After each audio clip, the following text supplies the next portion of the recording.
Good morning everyone. आपका अपने YouTube channel Yaduvanshi classes में स्वागत है। जो आज हम ये वीडियो लेके आए हैं, ये हम क्लास 11th के लिए लेके आए हैं। और जो इस वीडियो में है, हम हमारी यूनिट फर्स्ट सेट के बारे में पढ़ेंगे। तो लेट्स स्टार्ट आवर स्टडी। तो फर्स्टली हम पढ़ेंगे कि जो सेट है वो क्या होता है। तो वी डिफाइन सेट। सेट को हम कैसे डिफाइन करेंगे? Set is well defined collection of object. कि जो सेट है ये क्या है? वेल डिफाइंड कलेक्शन है। किसका कलेक्शन है? ऑब्जेक्ट का। तो हम कैसे सेट को कैसे डिफाइन करेंगे? Set is a well defined collection of object, यानी कि जिसकी वैल्यू सभी के लिए सेम हो, जो सभी के लिए सेम हो। जिससे जैसे कि इसका एग्जाम्पल हम कैसे दे सकते हैं? The collection of all prime number. तो ये हमारे पास क्या कहलाएगा? ये हमारे पास सेट कहलाएगा।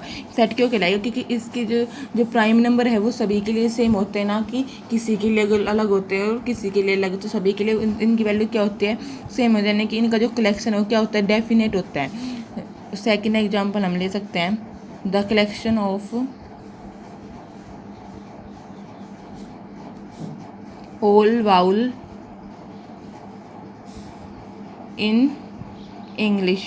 तो ये हमारे पास क्या कहलाएगा? ये हमारे पास सेट कहलाएगा। क्यों सेट कहलाएगा? क्योंकि जो के नाम में वाउल है वो सभी के लिए एक होता है। तो yes, it is a set. जैसे कि अगर अब हमने ले लिया एक एग्जाम्पल, क्या ले लिया? The most dangerous animal in the world. तो ये हमारे पास क्या कहलाएगा? ये सेट नहीं कहलाएगा, क्योंकि भाई किसी को किसी एनिमल से डर लगता है और किसी को किसी एनिमल से डर लगता है, तो इसके डेफिनेट नहीं है। तो हमारे पास क्या नहीं है? ये हमारे पास सेट नहीं है। फिर हम कुछ वो बताएंगे कि कुछ सिंबल हैं, उनको किस किस डिनोट। जैसे हमारे पास ये एन है, ये किसको रिप्रेजेंट करता है? The set of all natural number. तो इसका मतलब क्या है? अगर हमारे पास कहीं पर एन होगा तो उसका मतलब क्या होगा? Set of all natural number. N किसको रिप्रेजेंट करता है? Set of all natural number को रिप्रेजेंट करता है। जेड किसको रिप्रेजेंट करता है? The set of all integer. जो ये जेड, ये किसको रिप्रेजेंट करता है? सेट ऑफ ऑल इंटीजर को रिप्रेजेंट करता है। और हमारे पास क्यू है, ये किसको रिप्रेजेंट करता है? The set of all rational number. किसको रिप्रेजेंट करता है? ये रेशनल नंबर को रिप्रेजेंट करता है, रेशनल नंबर के सेट को। फिर हमारे पास आएगा R, the set of real number. ये किसको रिप्रेजेंट करता है? सेट किसके सेट के? रियल नंबर के सेट को। ये जेड प्लस किसको रिप्रेजेंट करता है? Set of all positive integer. Set of all positive integer. और प्लस क्यू किसको रिप्रेजेंट करता है? The set of all positive rational number. ये आर पॉजिटिव किसको रिप्रेजेंट करता है? The set of all positive real number. और सी किसको रिप्रेजेंट करता है?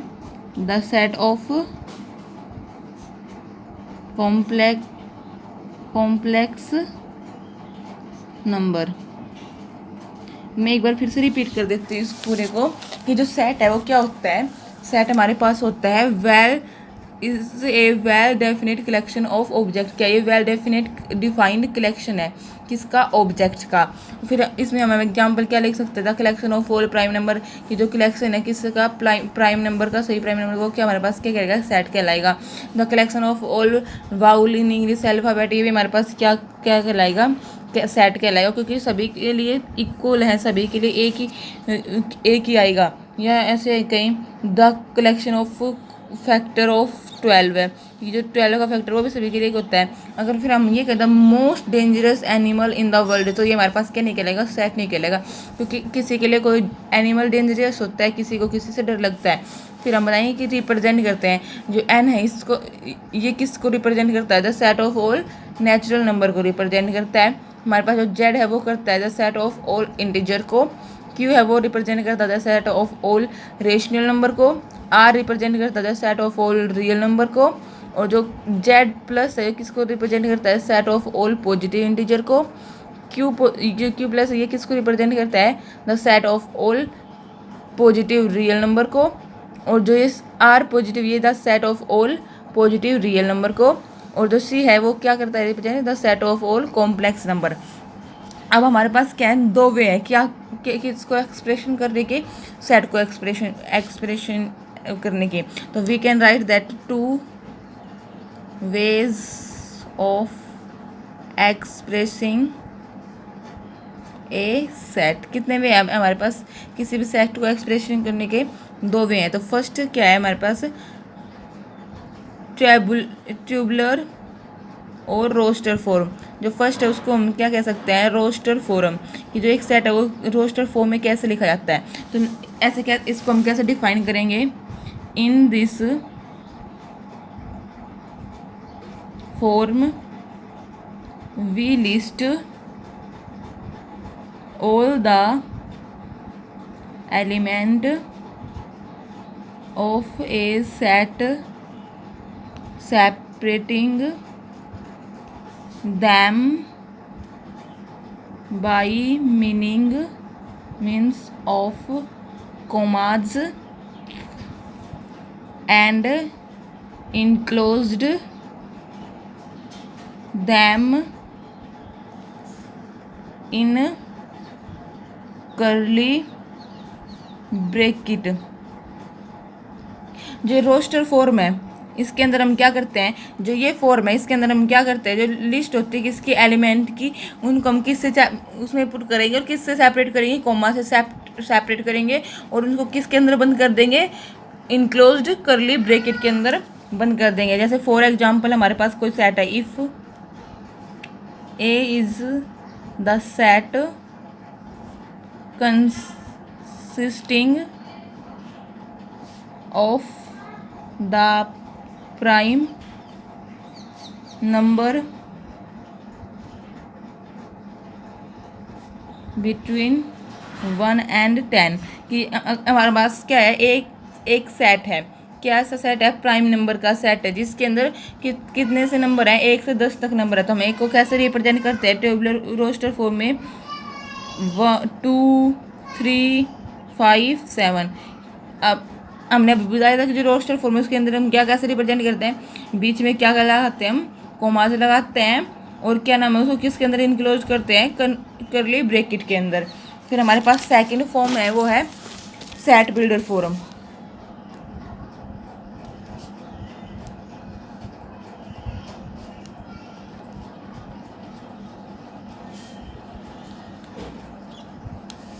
और रूल मेथड भी कहते हैं इसको।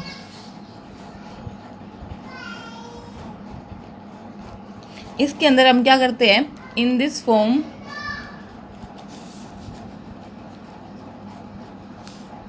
Instead of listing all element of a set we write the set by some special property or properties satisfied by all its element. जो हमारे पास है जो सेट बिल्डर फॉर्म होते हैं इसके अंदर क्या या रूल्ड मेथड गए तो इसके अंदर हम क्या करते हैं जो ये फॉर्म होते हैं हमारे पास इसमें हम यानी कि लिस्ट यानी कि जो हमने सेट बिल्डर फॉर्म में किया था वो वैसा नहीं करते हैं एलिमेंट्स को यानी कि ऐसे अरेंज नहीं करते हैं। तो इसमें हम क्या करते हैं क्या करते हैं इसमें जो all element of a set जो सभी एलिमेंट है वो सेट के write the set by the same some specific उनकी जो कुछ स्पेसिफिक प्रॉपर्टी होती है ना उसके द्वारा लिखा जाता है जो सेटिस्फाई किए जाते हैं उसके सभी एलिमेंट्स के द्वारा। जैसे ये हमारे पास सेट है कैसे लिखेंगे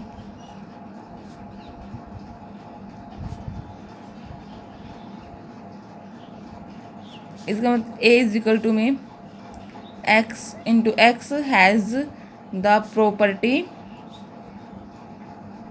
पी एक्स। इसको हम ऐसे लिख सकते हैं जैसे हमारे पास एग्जाम्पल है ये हमने एक सेट ले लिया ए हमारे पास है जैसे ए ई आई ओ यू। तो जो हमारे पास अगर हमारे इसमें हमें कहेंगे कि रोस्टर फॉर्म में तो हम कैसे लिखेंगे इसको रोस्टर फॉर्म में तो हम इसको ऐसे लिख देंगे ए ई आई ओ यू। ये क्या हमारे पास इसकी रोस्टर फॉर्म है। लेकिन जो जिसके बारे में हम पढ़ रहे हैं सेट बिल्डर फॉर्म के बारे में इसके अंदर हम इसको ऐसे लिखेंगे ए इज इक्वल टू में x belong to x x is a vowel of English alpha. जो एक्स है हमारे पास क्या है वाउल है किसका इंग्लिश अल्फ़ाबेट में। अब हम पढ़ेंगे finite set.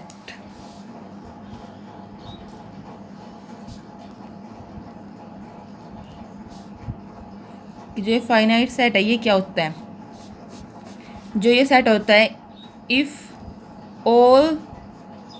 Element of set are finite in number.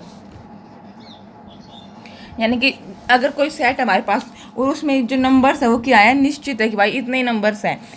तो एग्जांपल देखो हमारे पास पहले एग्जांपल लेते हैं 1 5 25 एंड 125। तो ये हमारे पास क्या कहलाएगा फाइनाइट सेट कहलाएगा। कैसे कहलाएगा इसमें क्या है फाइनाइट सेट में क्या होता है नंबर ऑफ जो एलिमेंट होते हैं वो क्या होते हैं इतने ही होते हैं और हमें पता होता है कि ये इसमें कितने नंबर ऑफ एलिमेंट हैं हम उनको काउंट करके बता सकते हैं। जैसे इसमें कितने हैं 1 2 3 4 इसमें हमारे पास 4 एलिमेंट हैं। तो इन इज ए फाइनाइट सेट है हमारे पास क्या है फाइनाइट सेट है कि इसमें क्या है जो एलिमेंट नंबर ऑफ एलिमेंट है क्या है फाइनाइट है। सेकंड है इनफाइनाइट सेट क्या है if element of a set are infinite in number. अगर जो एलिमेंट है किसी भी सेट के वो क्या है इनफाइनाइट है नंबर में तो उसे हम क्या कहेंगे इनफाइनाइट सेट कहेंगे। यानी कि हमारे पास एग्जांपल क्या है जैसे एन हमारे पास सेट है 1 2 3 4 5 एंड सोन। अब हमें नहीं पता इसमें कहाँ तक नंबर ले रखे हैं ये नंबर आगे जाते जा रहे हैं तो इसमें क्या है नंबर ऑफ एलिमेंट क्या है इनफाइनाइट है। ये हमने दिखा दिया डेस यानी कि अभी तक और आगे आएंगे हमें नहीं पता कहाँ तक लेने हैं। तो ये क्या हमारे पास क्या कहेगा इनफाइनाइट सेट कहलाएगा। हमारे पास थर्ड है सिंगलटन सेट। हमें जैसे नाम से पता चल रहा है सिंगलटन में जो है सिंगल वर्ड है तो इसका मतलब क्या होगा कि वो सेट जिसके अंदर क्या हो केवल एक ही एलिमेंट हो। तो हम कैसे लिख सकते हैं a set consisting only one element उसको हम क्या कहेंगे सिंगलटन सेट कहेंगे। ऐसा सेट जिसके अंदर क्या हो केवल एक ही एलिमेंट हो।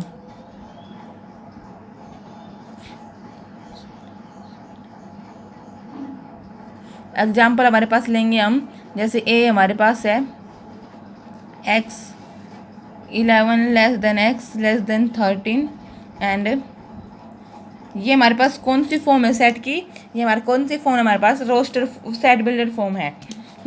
सेट बिल्डर फॉर्म है और उसमें क्या कह रखा है, जो ये एक्स है किसके अंदर बिलोंग करता है, 11 से बड़ा होगा और जो 13 से छोटा होगा और एक्स किस में बिलोंग करेगा, नेचुरल नंबर में बिलोंग करेगा। तो इसके अंदर हमारे पास क्या एलिमेंट आएगा, ओनली 12 है। जो क्या है 11 से बड़ा है और 13 से छोटा है। और फिर ये हमारे पास इसमें कितना एलिमेंट है, यानी कि हमारे पास ये सेट हो गया और इस सेट में के अंदर कितने एलिमेंट है, ओनली 1 एलिमेंट। तो हमारे पास क्या कहलाएगा, is a singleton set. फिर हमारे पास आता है एक एम्प्टी सेट, एम्प्टी और नल सेट। एम्प्टी जैसा कि हमें नाम से पता चल रहा है, एम्प्टी का मतलब क्या होता है, खाली। तो इस सेट के अंदर भी हम यही पढ़ेंगे कि जो ऐसा सेट जिसके अंदर एक भी एलिमेंट ना हो उसे हम क्या कहेंगे, एम्प्टी सेट। तो क्या आएगा, a set which containing no element. ऐसा सेट जिसके अंदर एक भी एलिमेंट ना हो उसे हम क्या कहेंगे, is called an empty set. और इसको हम किससे डिनोट करते हैं भाई, phi. It is denoted by symbol phi. और इसको हम कैसे बता सकते हैं, ये कर्ली ब्रैकेट और इसको क्या छोड़ देंगे, खाली। ओके, फिर हमारे पास जैसे एग्जाम्पल है, क्या the set of all odd integer. क्या है, सेट है किसका, ओड इंटीजर का, greater than 7 and less than 9। तो ये हमारे पास क्या कहलाएगा, क्या ये हमारे पास एक एम्प्टी सेट है, क्योंकि इसमें क्या पता रखा है, क्या है वो सेट है किसका, ओड इंटीजर का, जिसकी वैल्यू किससे तो बड़ी होगी, 7 से, और 9 से छोटी होगी। तो 7 और 9 के बीच में कोई भी और नंबर नहीं आता। तो क्या ये इज एन एम्प्टी सेट। क्यों है, as there no odd integer between 7 and 9, क्योंकि हमारे पास जो 7 और 9 है उसके बीच में कोई भी ओड इंटीजर नहीं होता है। फिर हम पढ़ेंगे नोट्स है, एक नोट हमारे पास, एक नोट यू करो। द सेट, अगर हमारे पास कोई सेट और उसके अंदर क्या है, एलिमेंट है, क्या एलिमेंट है, 0। तो ये क्या हमारे पास ये क्या नहीं होगा, एक नॉन एम्प्टी सेट होगा, एम्प्टी सेट नहीं होगा, क्योंकि इसके अंदर हमारे पास एलिमेंट है। एम्प्टी सेट क्या होता है, जिसके अंदर कुछ एलिमेंट ना हो, वो होता है एम्प्टी सेट। अगर हमारे पास 0 भी एलिमेंट है तो हमारे पास क्या होगा, वो नॉन एम्प्टी सेट होगा, इज नॉट एम्प्टी सेट। क्यों नहीं है ये हमारे पास एम्प्टी सेट, क्योंकि as it containing the element 0। क्योंकि एम्प्टी क्यों नहीं है, क्योंकि इसके अंदर हमारे पास क्या है, एक एलिमेंट है और वो एलिमेंट हमारे पास क्या है, 0 है। और सेकंड है द सेट, अगर हमारे पास एक सेट है ये, तो ये भी हमारे पास क्या होगा, नॉन एम्प्टी होगा। नॉन एम्प्टी क्यों होगा, एम्प्टी क्यों नहीं होगा, क्योंकि ये इसके अंदर भी एक एलिमेंट है और वो कौन सा एलिमेंट है, 5। एम्प्टी सेट वही होता है जिसके अंदर कुछ भी एलिमेंट ना हो, अगर उसके अंदर कुछ भी एलिमेंट अगर 5 है तो वो क्या होगा, हमारे पास नॉन एम्प्टी सेट होगा। तो we can say that the set is not empty. क्यों नहीं है एम्प्टी, बिकॉज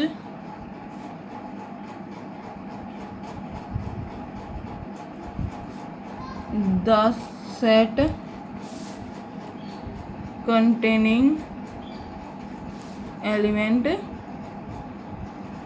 5, क्योंकि जो सेट इसने एक एलिमेंट कंटेन कर रखा है, कौन सा एलिमेंट कंटेन कर रखा है, 5। फिर हम पढ़ेंगे इक्वल सेट।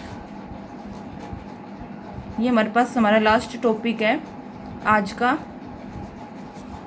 कल वाले वीडियो में हम 2 टॉपिक और पढ़ेंगे और जो हमारी जो फर्स्ट एक्सरसाइज है उसको सॉल्व करेंगे। तो हमारा आज का ये लास्ट टॉपिक है, क्या है, इक्वल सेट के जो दो सेट है वो इक्वल कब होंगे, जब 2 सेट इक्वल कब होंगे, जब सुनो two set A and B said to be equal, equal कब कहलाएंगे? If every element of A, यदि ए के सभी element is an element of B and element of B is an element of A. ये जो दो set है वो हमारे पास इक्वल कब कहलाएंगे? जब ए के जो सभी एलिमेंट है वो किस में होंगे? बी में, और जो बी के एलिमेंट है वो किस में होंगे? ए में। तो कैसे लिख सकते हैं? Two set A and B, दो सेट है एक ए और B, set to be equal कहलाएंगे कब कहलाएंगे? If every element of A, जब क्या नाम है, जो सारे एलिमेंट है एक के किस में होंगे? Is an element of B, किसके एलिमेंट होंगे? बी के। एंड जो every element of B, element किसके? बी के, किसके अंदर होंगे? हमारे पास ए के अंदर होंगे। एक्स, जैसे कि एक्स बिलोंग टू ए, तो हमारे क्या पास क्या हो जाएगा? एक्स बिलोंग टू बी होना चाहिए। अगर वाई बिलोंग टू बी है हमारे पास, तो क्या होना चाहिए? Y belong to A B होना चाहिए। जब क्या होंगे? ए और बी क्या होंगे हमारे पास? इक्वल होंगे। एग्जाम्पल लेके बता सकते हैं। ए हमारे पास सेट है 3 7 9 और बी हमारे पास सेट है 7 9 3। तो ये हमारे पास क्या कहलाएंगे? इक्वल सेट कहलाएंगे, क्योंकि जो एक के जितने भी एलिमेंट है वो किस में है? बी के अंदर है, और जो बी के एलिमेंट है वो किसके अंदर है? ए के अंदर से है। तो हम लिख सकते हैं 3 7 9 किसके इक्वल होगा? 7 9 3 के। आज की हमारी वीडियो यहीं समाप्त होती है। Thank you for watching my video. Please share, like and subscribe the video. Thank you.